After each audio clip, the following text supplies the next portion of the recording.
Alright, well, welcome guys. This is my presentation and I'm doing it on the killer coaster, or in other words the euthanasia coaster is actually the name for it. Um, so yeah, let's hop into it.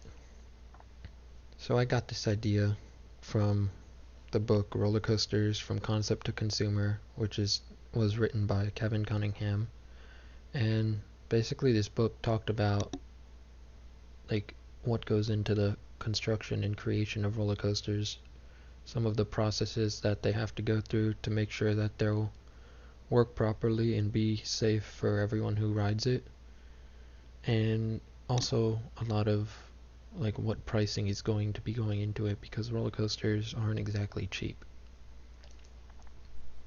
Okay, so first off, we're going to be talking about some of the coaster records. As you can see here, the first one is the world's fastest roller coaster that has the launch mechanism, which a lot of coasters are starting to do now. It used to be you'd get pulled up this giant hill first, and then the momentum from the first hill would carry you through the rest of the coaster. But that's not the case anymore. Now they have launch mechanisms that use electromagnets and basically propel the coaster forward at insanely high speeds and can shoot them up a hill. And those can be placed in the middle of the track too, so it doesn't matter how high the first hill is, you can also make more hills.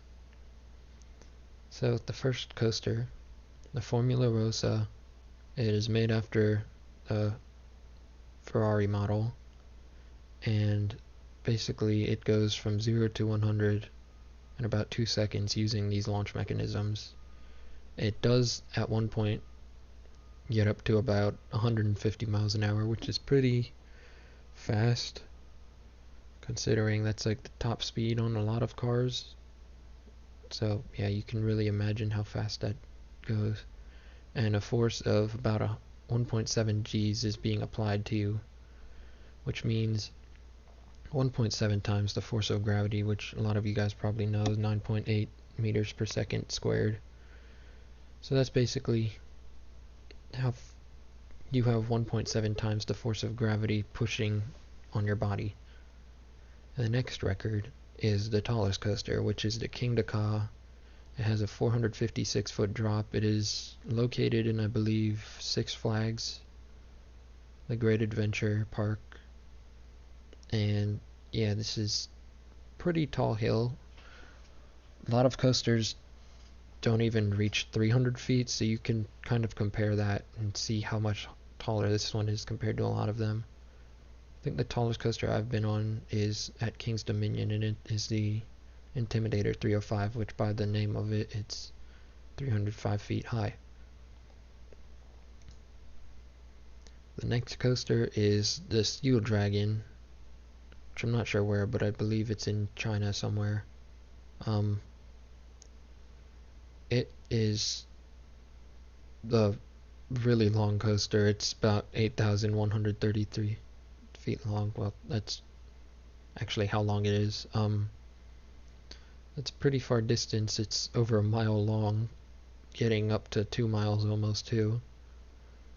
So yeah, it takes about, I'm not sure how fast it goes, but it takes a human, say like 10 minutes to run a mile, the normal human.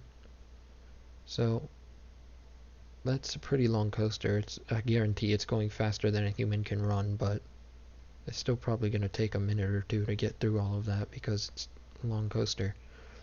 Next, we have the steepest coaster, which is the Takabisha, and it has a 121-degree drop, and by looking at that picture you can see it actually goes over the top and then curves back against itself, which I know I've been on a coaster like that over at Hershey Park called the Fahrenheit, which, yeah, instead of, like, a lot of coasters have kind of, they have a steep hill, but there's a few coasters that have a straight down drop at a 90-degree angle, and then even fewer coasters that actually curve in on themselves like these ones do. So you're actually like upside down while going down the first hill. Then the last two records I'm going to be talking about, the biggest loop, which is on a coaster called the Full Throttle, and the actual loop is 160 feet tall, which is actually a decent sized first hill too for a coaster. And then the last one is the coaster with the most inversions, called the Smiler, and basically inversions are loops if you couldn't figure that out. And if you look at the picture, there are quite a lot of loops, and it's kind of just like a big mess from what it looks like. And there are a total of 14 different points where you are upside down in this coaster, and that would probably make a lot of people sick by going on that. Okay, now to the topic.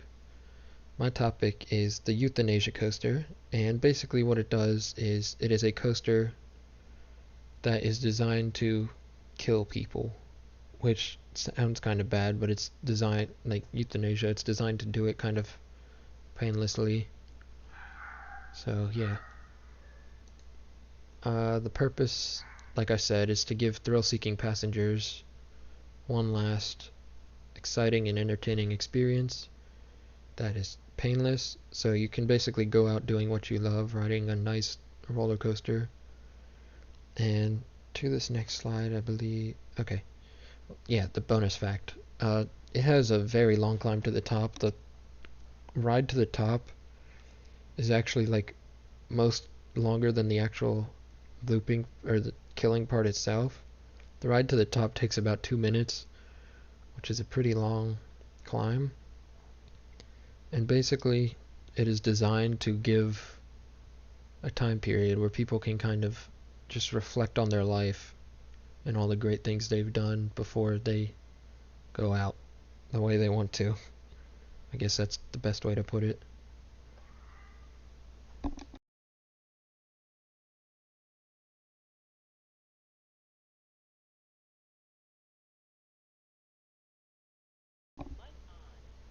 And then how it works, it's again designed to kill, but it creates a force of 10 G's on a person, which means you're accelerating, or you have 98 meters, or you're accelerating, yeah, at 98 meters per second, so 10 times the force of gravity. You can imagine how much that would do a toll on your body.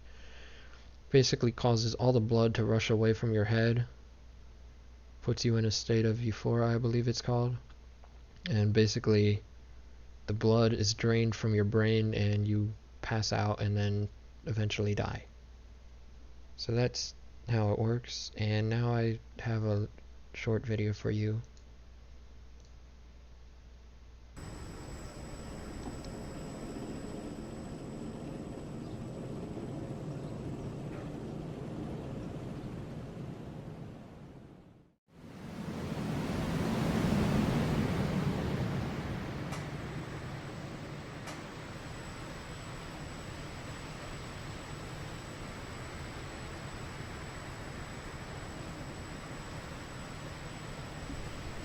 So yeah, we skipped a big part of the climb, but even at the top it's going really slow just to give that last moment where you can reflect on your life.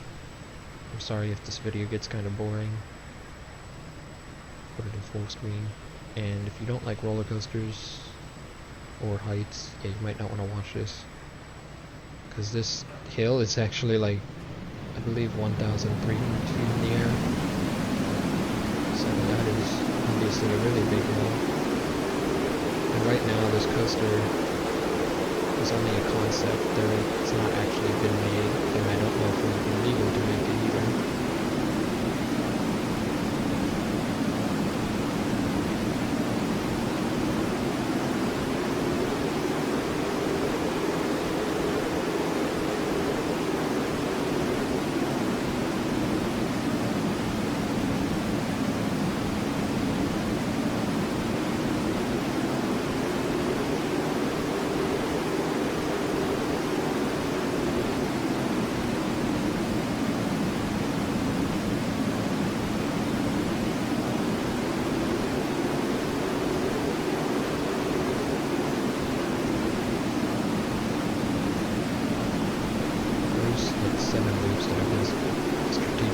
is to constantly keep the force of 10 Gs on your body for a minute straight.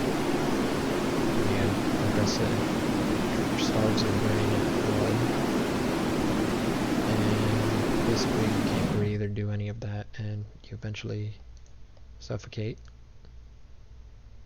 I think that's, yeah, you suffocate basically. So I guess it is a bit painful, and yeah, that's going to be it for this presentation. Here are my sites, and thank you guys for watching.